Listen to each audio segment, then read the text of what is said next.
sudah menanggalkan keakuan kita, menanggalkan ego kita, dan berserah total sepenuhnya. Damai sejahtera Allah yang melampaui segala akal dan pikiran, itulah yang memelihara hati dan pikiranmu dalam Kristus Yesus Tuhan kita. Amin.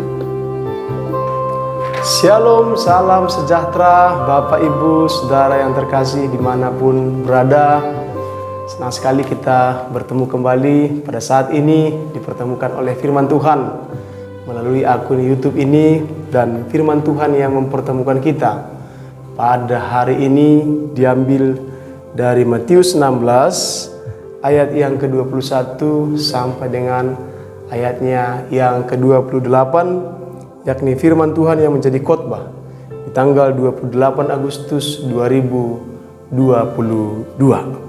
Saudara yang terkasih, sebuah pantun mengatakan demikian: mencari makan dipajak ikan, mencari teman dipajak lama.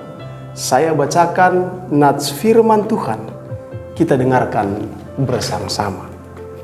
Judul yang diangkat dari Matius 16 ayat 21 sampai dengan ayat yang ke-28 ialah pemberitahuan pertama tentang penderitaan Yesus dan syarat-syarat mengikut Dia.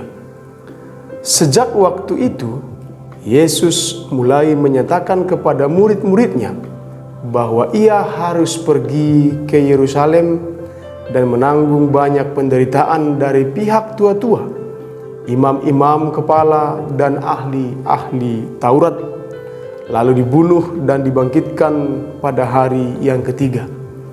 Tetapi Petrus menarik Yesus ke samping dan menegur Dia. Katanya, "Tuhan, kiranya Allah menjauhkan hal itu. Hal itu sekali-kali takkan menimpa Engkau." Maka Yesus berpaling dan berkata kepada Petrus, "Enyahlah iblis, engkau suatu batu sandungan bagiku, sebab engkau bukan memikirkan apa yang dipikirkan Allah, melainkan apa yang dipikirkan manusia."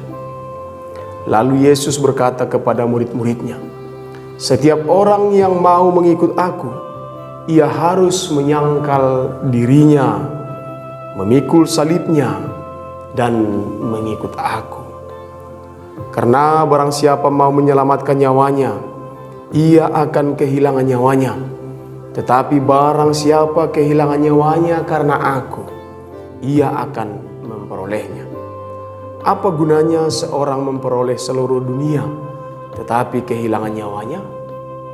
Dan apakah yang dapat diberikannya sebagai ganti nyawanya?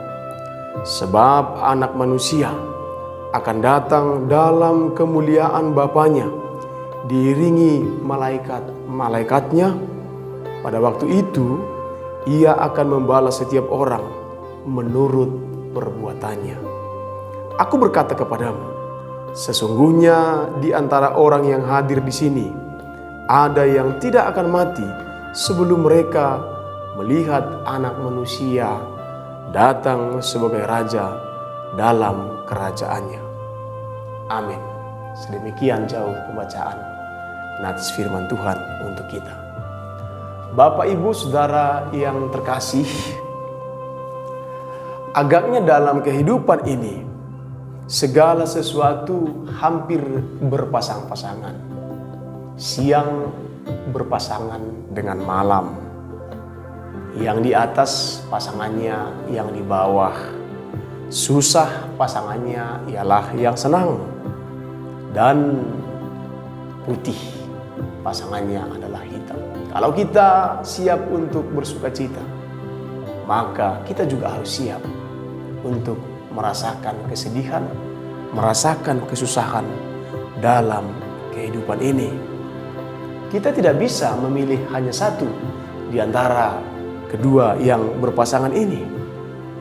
Dan hal serupa, Bapak, Ibu, Saudara yang terkasih, telah dicontohkan oleh Yesus bahwa selaku anak Allah yang membawa misi keselamatan, Yesus juga terlebih dahulu menderita, dia dibunuh, dan dia juga bangkit pada hari yang ketiga sebagaimana yang diungkapkan di ayat yang ke-21 nats firman Tuhan ini, bahwa ia harus menanggung banyak penderitaan dari pihak tua-tua, imam-imam kepala, dan bahkan ahli-ahli Taurat, dibunuh dan dibangkitkan pada hari yang ketiga. Misi keselamatan itu walaupun berat, akan tetapi itu adalah ketetapan dari Allah, sehingga segala sesuatu yang berbeda dari misi itu atau menghalang-halangi misi itu, Yesus mengatakan ia adalah batu sandungan, dan segala sesuatu yang berupa batu sandungan yang sifatnya menghalangi misi ilahi itu, ia berasal dari si jahat. Ia berasal dari iblis, sebagaimana yang dihardik oleh Tuhan Yesus kepada Petrus, dikatakan dalam nats firman Tuhan ayat yang ke-23 ini, enyahlah engkau iblis. Bapak Ibu Saudara yang terkasih, nats firman Tuhan ini mengingatkan kita pada pernyataan Ayub dalam Ayub bindu yang kedua ayat yang ke-10, ketika istrinya mengatakan supaya Ayub meninggalkan Tuhan karena penderitaan yang dialami oleh Ayub. Ayub mengatakan, kamu ini sama seperti perempuan gila. Masakan kamu menerima yang baik dari Allah, tapi kamu tidak siap menderita bagi Allah. Bapak Ibu Saudara yang terkasih, dalam nats firman Tuhan ini dikatakan juga bahwa suruhan Petrus itu seperti halnya seruan iblis ketika Yesus dicobai di padang gurun. Yesus diminta untuk menjadikan batu menjadi roti, tapi Yesus mengatakan, enyahlah engkau iblis. Karena apa? Ini merupakan usaha untuk menghalang-halang Yesus menuntaskan misinya. Untuk itu, Yesus mengungkapkan rahasia mengikutinya dan berjalan di jalan keselamatan itu. Yang pertama rahasianya ialah menyangkal diri. Dalam nats firman Tuhan dikatakan, setiap orang yang mengikut Aku, ia harus menyangkal dirinya. Menyangkal diri merupakan tindakan untuk melupakan kepentingan diri sendiri, melupakan ego, dan ada penyerahan diri secara total pada tuntunan Tuhan, bahkan mempertaruhkan seluruh yang ada padanya, menanggalkan haknya, mengorbankan dirinya, dan mempersembahkan hidupnya untuk Tuhan. Dia mengikuti apa yang diinginkan oleh Tuhan. Saudara yang terkasih, dalam hal menyangkal diri, kita teringat kepada sebuah cerita, yakni tentang mimpi si Konrad, si tukang sepatu.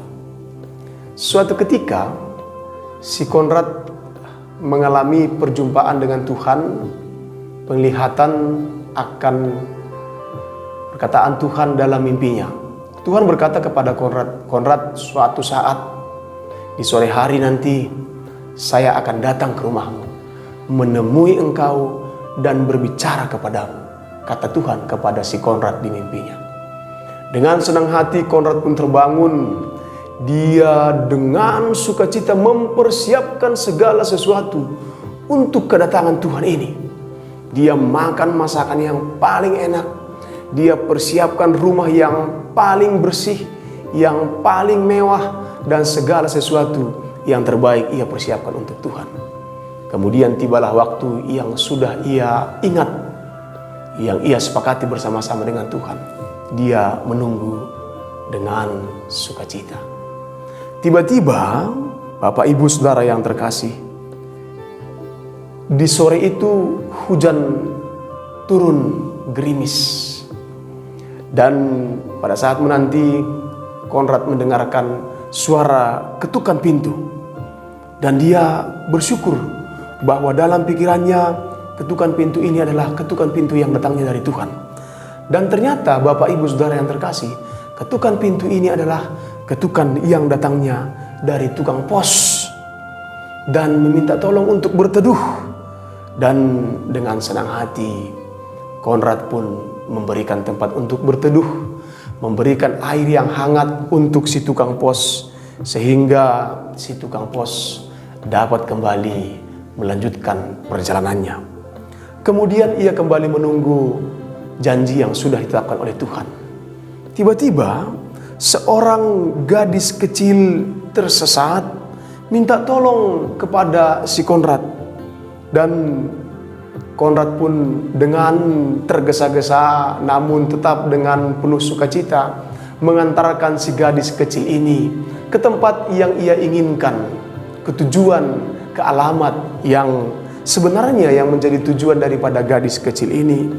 Dan pada saat ia pergi mengantarkan gadis kecil ini, dia menuliskan di pintu rumahnya, "Tuhan, sabar tunggu sebentar, aku sedang menolong seorang gadis kecil." Kemudian Bapak Ibu Saudara yang terkasih, ia pulang ke rumahnya dan waktu itu sudah menjelang malam. Menjelang malam ia pulang dan ia merasa barangkali kehadirannya, kembalinya ke rumah itu sudah terlambat.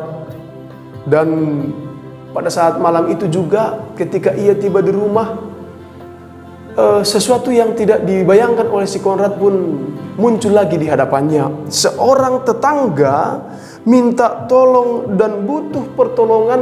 Karena apa? Karena tetangganya ini mengalami luka-luka karena ia dirampas. Ia disakiti oleh orang yang tidak bertanggung jawab. Kemudian ia pun menolong tetangganya yang tersakiti tadi. Kemudian Bapak Ibu Saudara yang terkasih, malam semakin larut, Konrad pun pulang ke rumahnya dan ia pun tertidur. Dalam mimpinya ia ditelepon oleh Tuhan dan ia mengangkat telepon yang datangnya dari Tuhan itu, dan Tuhan berkata kepada Konrad, "Konrad, terima kasih buat ketulusanmu. Ketika aku butuh tempat berteduh, kau sediakan tempat. Ketika aku tersesat, kau tunjukkan alamat yang tepat. Dan ketika aku tersakiti, engkau datang untuk menolong dan mengobati." Kata Tuhan dalam telepon ini. Ternyata Bapak Ibu Saudara yang terkasih, 3 orang yang datang meminta pertolongan adalah wujud daripada kedatangan Tuhan dalam janjinya kepada si Konrad. Dan dalam semua itu, Konrad sudah menyangkal dirinya. Dia melepaskan keegoannya, melepaskan keakuannya demi menolong orang yang datang kepadanya. Dan ternyata orang yang datang kepadanya itu bagian daripada suruhan Tuhan dan bagian daripada kedatangan Tuhan dalam kehidupan si Konrad. Saudara yang terkasih, sejauh manakah kita gerangan sudah menanggalkan keakuan kita, menanggalkan ego kita, dan berserah total sepenuhnya kepada Tuhan. Hal yang kedua yang dikatakan dalam nats firman Tuhan ini, selain menyangkal diri, Tuhan juga mengatakan supaya orang yang bersedia untuk mengikuti Dia harus memikul salib. Harus bersedia menanggung beban penderitaan, hinaan, cemoohan, bahkan penolakan serta kematian. Kadangkala juga harus dialami oleh orang-orang yang siap untuk mengikut Tuhan dalam kehidupannya. Bapak Ibu Saudara yang terkasih, memikul salib berarti bahwa ada saatnya kita akan menghadapi beban dalam kesediaan kita mengikut Yesus. Dikatakan mengikul salib bukan mengangkat ember atau menjinjing keranjang, Bapak Ibu. Karena apa? Kosuke Koyama mengatakan tidak ada gagang pada salib. Sehingga yang bersedia untuk memikul salib harus bersedia untuk menangguhkan, memberikan seluruh hidupnya demi pengiringan dia kepada Tuhan kita, Tuhan Yesus. Ini tentu mengingatkan kita bahwa teologi yang kita anut bukan teologi kemakmuran, bukan teologi sukses, melainkan teologi salib atau teologi di mana kita harus hidup dalam kedua hal seperti yang saya katakan tadi di awal penjelasan nats firman Tuhan ini. Bukan hanya kesenangannya yang siap untuk kita nikmati, melainkan penderitaannya. Kita juga harus siap untuk menjalani. Siang dan malam harus kita jalani secara silih berganti. Dan penderitaan bukanlah sebagai tanda kelemahan. Tidak, Bapak Ibu Saudara yang terkasih, melainkan penderitaan yang kita alami pada saat kita mengikuti Yesus dalam kehidupan ini sebagai bagian daripada ujian iman kita, sebagai bagian daripada ujian kesetiaan kita, sehingga kita mampu menikmati segala sesuatu dalam kehidupan ini secara seimbang. Kita mengikuti Dia, menderita bagi Dia, dan kita juga diberkati di dalam Tuhan Yesus itu sendiri yang kita ikuti, yang sekaligus menguatkan kita dalam setiap persoalan yang kita hadapi, sehingga kita mampu berbahagia walaupun tidak selamanya kita bersuka cita. Bapak Ibu Saudara yang terkasih, hal yang ketiga yang dikatakan dalam nats firman Tuhan ini adalah memikul salib dan mengikut aku. Memikul salib dan mengikut Kristus itu sendiri. Yesus dalam kebersamaannya dengan murid-muridnya tidak hanya memberikan pengajaran kepada murid-muridnya, melainkan Yesus itu sendiri telah terlebih dahulu memberikan teladan. Dia tidak hanya menyuruh orang percaya untuk memikul salib, melainkan Dia telah terlebih dahulu memikul salib, menyangkal diri, sehingga kita dimampukan untuk mengikuti Yesus itu sendiri dalam perjalanan kehidupan ini. Mengikuti Yesus berarti kita bersedia beribadah dengan setia dan disiplin dalam berdoa, melayani dengan kasih siapa saja, dan kita berani menunjukkan sikap menentang hal-hal yang tidak baik, hal-hal yang tidak berkenan dalam misi keselamatan Kristus itu sendiri, serta taat pada Bapa di sorga melebihi hal yang lain dalam kehidupan ini. Siap menghadapi resiko dan tidak nyaman di zona nyaman, sebagaimana yang dikatakan di ayat yang ke-25 dalam nats firman Tuhan ini. Barang siapa yang mau menyelamatkan nyawanya, ia akan kehilangan nyawanya. Tetapi barang siapa bersedia, tanda kutip, kehilangan nyawanya demi aku, demi karena Kristus itu sendiri, ia akan memperoleh nyawanya.